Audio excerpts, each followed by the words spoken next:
मित्रों, आज हम प्रोडक्ट प्लानिंग और डेवलपमेंट के अंतर्गत उत्पाद विकास प्रक्रिया के चरण क्या हैं, steps in product development process, उसके बारे में बात करेंगे। उत्पाद विकास करना एक जटिल कार्य है। इसकी सफलता के लिए आवश्यक है कि इसकी विधिवत प्रक्रिया को अपनाया जाए। ऐसी प्रक्रिया में अनेक चरण हो सकते हैं। उन चरणों की संख्या प्रत्येक संस्था में भिन्न भिन्न हो सकती है, किंतु एक आदर्श उत्पाद प्रक्रिया में निम्नलिखित 6 चरण अवश्य होते हैं। नंबर 1, विचारों की उत्पत्ति। नंबर 2, विचारों की जांच परख। नंबर 3, व्यावसायिक विश्लेषण। नंबर 4, उत्पाद विकास। नंबर 5, जांच विपणन। तथा छठा, उत्पाद का व्यवसायीकरण। सबसे पहले है विचारों की उत्पत्ति का जन्म। उत्पाद विकास की प्रक्रिया का प्रथम चरण है उत्पाद संबंधी विचारों की उत्पत्ति का या जन्म। जब किसी व्यवसायी या विपणनकर्ता के मस्तिष्क में किसी नए विचार का उत्पाद का विचार जन्म लेता है, तभी उसके विकास की बात आगे बढ़ती है। नए विचार ही नए उत्पाद की जननी है। अतः जितने अधिक अच्छे सुदृढ़ विचारों का जन्म होगा, उतने ही अच्छे उत्पादों का विकास हो सकेगा। विचारों की उत्पत्ति के अनेक स्रोत हो सकते हैं। कुछ एक प्रमुख स्रोत निम्नानुसार हैं। ग्राहक, जो स्वयं अपनी इच्छाओं, आवश्यकताओं, पसंद नापसंद, समस्याओं के रूप में अपने विचारों को व्यक्त करते हैं। नंबर 3, विक्रयकर्ता, अर्थात संस्था में विक्रयकर्ता जो ग्राहकों तथा बाजार के निकट संपर्क में होते हैं। वे बाजार की मांग, प्रतिस्पर्धी उत्पादों, उपभोक्ताओं की समस्याओं के बाजार आधार पर अपनी संस्थाओं को नए उत्पादों के लिए विचार उपलब्ध कर सकते हैं। नंबर 3, उत्पाद विभाग के कर्मचारी संस्था की विद्यमान उत्पादों की कमियों एवं अच्छाइयों दोनों को भलीभांति परिचित होते हैं। चौथा है, अन्य विभागों के कर्मचारी भी सभी संस्था के लिए नए उत्पादों के लिए सुझाव दे सकते हैं। उच्च प्रबंधक, जो सर्वत्र आते जाते हैं, देश विदेश में भ्रमण करते हैं, अनेक प्रतिनिधियों से मिलते हैं, विभिन्न राष्ट्रीय एवं अंतर्राष्ट्रीय मेलों प्रदर्शनियों में भाग लेते हैं। अतः उनसे भी नए उत्पादों के लिए विचार प्राप्त हो सकते हैं। इसके बाद है मध्यस्थ। मध्यस्थ भी उत्पाद चौथा है, मध्यस्थ भी उत्पाद विचारों में महत्वपूर्ण स्रोत होते हैं। उनका उपभोक्ताओं, ग्राहकों, फुटकर व्यापारियों से प्रत्यक्ष संपर्क होता है। अतः वे अच्छे विचार दे सकते हैं। इसके बाद है शोध एवं सातवां है, शोध एवं विकास कार्यक्रम के द्वारा संस्था नए उत्पादों की खोज कर सकती है। नई दवाएं, नए रासायनिक पदार्थों, नए उपकरणों, साधनों की खोज शोध एवं विकास कार्यक्रमों द्वारा की जा सकती है। अतः यह उत्पाद नवीन विचारों का ठोस एवं आधारभूत साधन है। इसके बाद है 8वां, प्रतिस्पर्धी संस्थाएं। 9वां है विनियोजक। 10वां है विदेशी बाजार। और 11वां है अन्य स्रोत, जैसे पत्र पत्रिकाएं, विभागीय प्रतिवेदन, प्राचीन ग्रंथ, स्वतंत्र शोधकर्ता, नए विचारक, व्यापार संघ, चैम्बर आदि विचारों की उत्पत्ति को प्रोत्साहित करते हैं तथा नियोजित प्रयास भी करते हैं। ऐसे विचारों के विकास के लिए आजकल कुछ नई तकनीक का उपयोग किया जाता है। इसके बाद दूसरा है विचारों की जांच परख, स्क्रीनिंग ऑफ द आइडियाज। उत्पाद विकास की प्रक्रिया के प्रथम चरण में जहां अधिकाधिक विचारों को प्राप्त करने का प्रयास किया जाता है, जबकि इसी चरण से ही प्रत्येक अगले चरण में उत्पाद विचारों को कम करने का प्रयास किया जाता है। उत्पाद विकास प्रक्रिया के प्रथम चरण में प्राप्त या संकलित उत्पाद विचारों को एक दूसरे चरण में जांचा परखा एवं उसका मूल्यांकन किया जाता है। उनकी जांच परख एवं मूल्यांकन के बाद उन विचारों को त्याग दिया जाता है जो संस्था के लिए किसी भी कारण से अनुपयोगी होती है। सामान्यतः निम्नलिखित प्रमुख मानदंडों पर उत्पाद विचारों को जांचा परखा जाता है एवं उनका मूल्यांकन किया जाता है। संस्था के उद्देश्य के साथ अनुकूलता। दूसरा, विचारों की व्यवहारिकता। तीसरा, विचारों के अपनाने पर आवश्यक पूंजी। चौथा, कच्चे माल एवं अन्य साधनों की उपलब्धता। पांचवा, तकनीक एवं प्रबंध की योग्यता की उपलब्धता। छठा, उत्पाद की नवीनता। सातवां, विपणन योग्यता। और आठवां, संस्था की ख्याति और प्रभाव इत्यादि।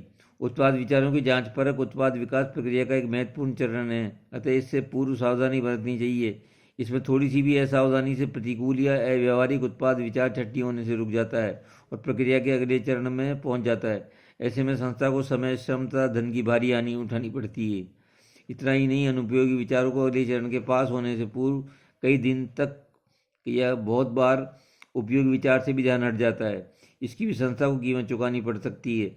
इस संदर्भ में शोएल तथा गुल्टिन ने ठीक ही लिखा है कि अच्छे विचारों को तिलांजलि देने से अवसर खोने लगते हैं तथा कमजोर विचारों को अपनाने से लागत बढ़ने लगती है।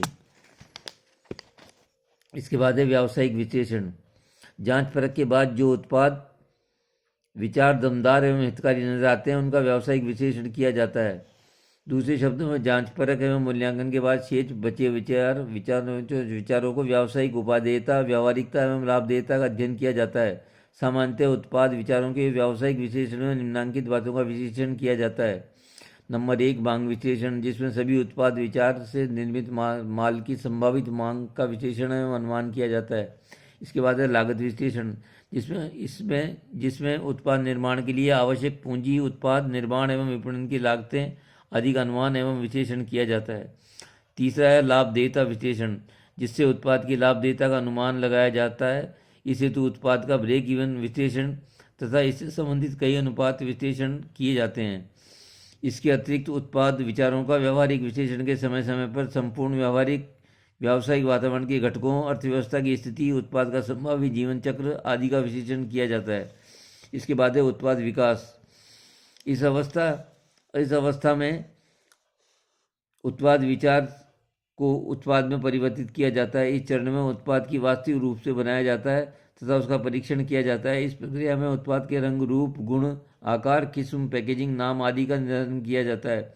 उत्पाद विकास के चरण में निम्नलिखित प्रकार की क्रियाएं की जाती हैं। नंबर 1, लक्षण निर्धारण क्रियाएं, जिनके अंतर्गत विपणन विभाग ग्राहकों की इच्छाओं, आवश्यकताओं, पसंद की वरीयता आदि के आधार पर उत्पाद के लक्षणों को निर्धारित करता है। इसमें उत्पाद की किस्म, रंग, रूप, आकार, डिजाइन आदि को निर्धारित किया जाता है। दूसरा है वैज्ञानिक एवं इंजीनियरिंग क्रियाएं, जिसके अंतर्गत उत्पाद को भौतिक स्वरूप या मूर्त रूप तैयार किया जाता है। विपणन विभाग द्वारा निर्धारित उत्पाद के लक्षणों के अनुरूप ही उत्पाद को तैयार किया जाता है। तीसरा है क्रियात्मक परीक्षण, जिनमें उत्पाद की क्रियाशीलता, संचालन की जांच की जाती है। चौथा है उपभोक्ता वरीयता परीक्षण, जिसमें उपभोक्ता की वरीयता की जांच को की जाती है। इस हेतु कुछ उपभोक्ताओं से उत्पाद का परीक्षण कराया जाता है। पांचवा है विपणन मिश्रण का निर्धारण, जिसमें उत्पाद के विपणन कार्यों के मिश्रण को निर्धारित किया जाता है। इसमें उत्पाद का नाम, पैकेजिंग, लेबलिंग, वितरण विधियों, संवर्धनात्मक साधनों आदि का निर्धारण सम्मिलित है। इसके बाद है पांचवा जांच विपणन, टेस्ट मार्केटिंग। उत्पाद विकास के पिछले चरण में हमने लिखा था कि उस चरण में उत्पाद की वास्तविक स्वरूप में लाया जाता है तथा उसकी कुछ उपभोक्ताओं से जांच भी कराई जाती है। किंतु इस अवस्था या चरण में उत्पाद की उपभोक्ताओं से जांच कराने तथा उनकी प्रतिक्रियाएं जानने हेतु उसे वास्तविक बाजार में प्रस्तुत कर दिया जाता है। यद्यपि यह बाजार बहुत सीमित क्षेत्र का होता है, जांच विपणन वस्तुतः एक प्रकार का विपणन अनुसंधान ही है।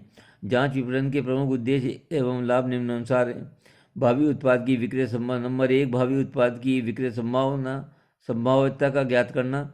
नंबर 2, उत्पाद के संबंध में उपभोक्ताओं एवं व्यापारियों के विचारों एवं प्रतिक्रियाओं को जानना। नंबर 3, उत्पाद विपणन कार्यक्रम की प्रभावशीलता का मूल्यांकन करना। नंबर 4, उत्पाद के दोषों का पता लगाना। नंबर 5, प्रतिस्पर्धियों की प्रतिक्रियाओं को जानना। नंबर 6, उत्पाद का उचित मूल्य निर्धारित करना। नंबर 7, वैकल्पिक उत्पाद के विपणन कार्यक्रमों की प्रभावशीलता को जानना। इसके बाद है उत्पाद का व्यवसायीकरण, प्रोडक्ट कॉमर्शलाइजेशन। जब जांच विपणन के परिणाम उत्साहजनक आ जाते हैं तो उत्पाद का व्यवसायीकरण किया जाता है। उत्पाद व्यवसायीकरण से तात्पर्य उत्पाद को वास्तव में पूरे बाजार में प्रस्तुत करने से है। उत्पाद के व्यवसायीकरण से पूर्व एक व्यापक विपणन योजना तैयार की जाती है। इस योजना में निम्नलिखित बातों की व्यवस्था की जाती है। नए उत्पाद के उत्पादन हेतु आवश्यक संसाधनों की व्यवस्था करना, जिनमें पूंजी, यंत्र, उपकरण, कच्चा माल आदि प्रमुख हैं। नंबर 2, बाजार क्षेत्रों का निर्धारण करना। नंबर 3, लक्ष्य बाजारों के लिए विपणन रणनीति बनाना। नंबर 4, मूल्य नीति, उधार नीति आदि का निर्धारण करना। नंबर 5, वितरण मध्यस्थों की व्यवस्था करना। नंबर 6, संवर्धनात्मक निर्माण एवं व्यवस्था करना। नंबर 7, विक्रय दल की नियुक्ति एवं प्रशिक्षण की व्यवस्था करना। नंबर 8, उत्पादन की सतत नियंत्रण की व्यवस्था करना। नंबर 9, अन्य विभागों से समन्वय स्थापित करना। नंबर 10, नवीन उत्पाद के नाम, ब्रांड, पेटेंट, पैकेजिंग आदि के पंजीयन एवं सुरक्षा की व्यवस्था करना। और नंबर 11, उत्पाद के परिवहन एवं भंडारण की व्यवस्था करना। उत्पाद का व्यवसायीकरण करने के बाद उसका निरंतर अनुगमन भी करना पड़ता है। इससे उत्पाद विपणन में समस्याएं नहीं आती तथा माल के छोटे मोटे दोषों को यथासंभव दूर किया जा सकता है। इसी प्रकार उपयुक्त प्रक्रिया का पालन करने के कोई भी संस्था अपने उत्पाद को बाजार में प्रस्तुत कर सकती है। इसके बाद है ब्रांड तथा ट्रेडमार्क। ब्रांड एक विस्तृत शब्द है जिसमें वह कोई भी क्रिया एवं उपाय सम्मिलित है जिसमें उत्पाद की पहचान करवाई जाती है। दूसरे शब्दों में वह कोई भी उपाय या तरीका है जो उत्पाद को पहचानने में सहायक होता है, ब्रांड कहलाता है। अमेरिकन विपणन संघ के अनुसार ब्रांड एक नाम, शब्द, संकेताक्षर या डिजाइन या इसका सम्मिलित सम्मिश्रण है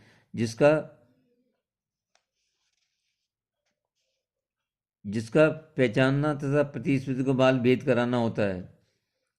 इस प्रकार ब्रांड कोई चिन्ह, पहचान, नाम, प्रतीक अथवा संकेताक्षर जो किसी उत्पाद की पहचान करवाता है तथा जो उसकी अन्य उत्पादों या अन्य उत्पादों से पृथक पहचान बनाता है। उदाहरणतः Pond's, Colgate, Gillette, Old Spice, Vimal, VPL, Dalda, Postman, Titan, Raymond, Surf, Bata आदि प्रमुख ब्रांड है जिनके नाम प्राय हम सुनते हैं।